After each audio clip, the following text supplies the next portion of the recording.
Hi, this is Eric, Tarek, and Corey's Capstone project video. We developed a 2D multi-directional shooter called Trounce. The novelty of our game is that we implemented a day-night cycle where the enemy difficulty increases and visibility decreases at nighttime. Additionally, the player can view what wave they're on and how many enemies they've killed and how long they've been in the game. So this is what we worked on.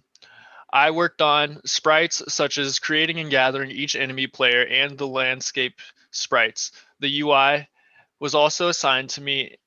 I developed the scripts and formatted the UI in the game, as well as the main menu sounds and extra scripts for enemies and players to to account for their damage and mana that they use, which is all tied into the in-game HUD. And Corey worked on. I'll let him tell you what he worked on. Hello, so this is Corey, and I worked on the day-night cycle, player melee combat, and arena tile mapping.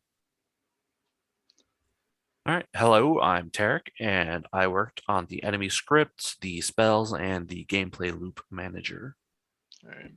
And then as far as challenges, we had the obvious challenge of losing our team leader and the game being his vision. We managed to get back on track, but had to cut out some aspects of the game like a shot mechanic in dungeons.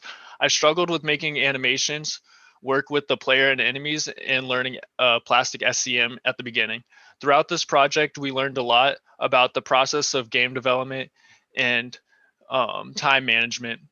The main thing that I learned is to break up complex tasks such as writing scripts into parts, which is very important for meeting deadlines quicker. And then I'll let them tell you about their challenges. So for my challenges, this project was composed of a lot of firsts. This is the first time I have worked on a game in a team, as well as the first time I have used any form of version control like plastic SCM.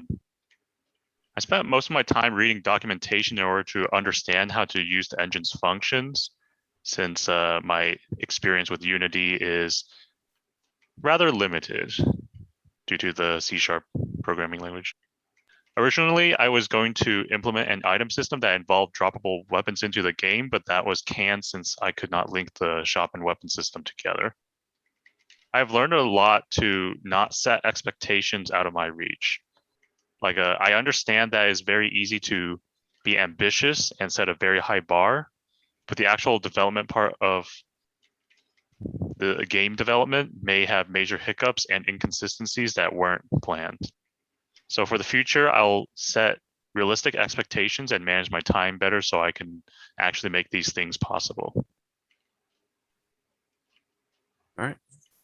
For me, the biggest challenge was having to read through all the scripts and making them all interact with each other. It was interesting to see the different ways that everyone had made their code and just how important it was to leave meaningful comments in order to track what was happening within the code itself.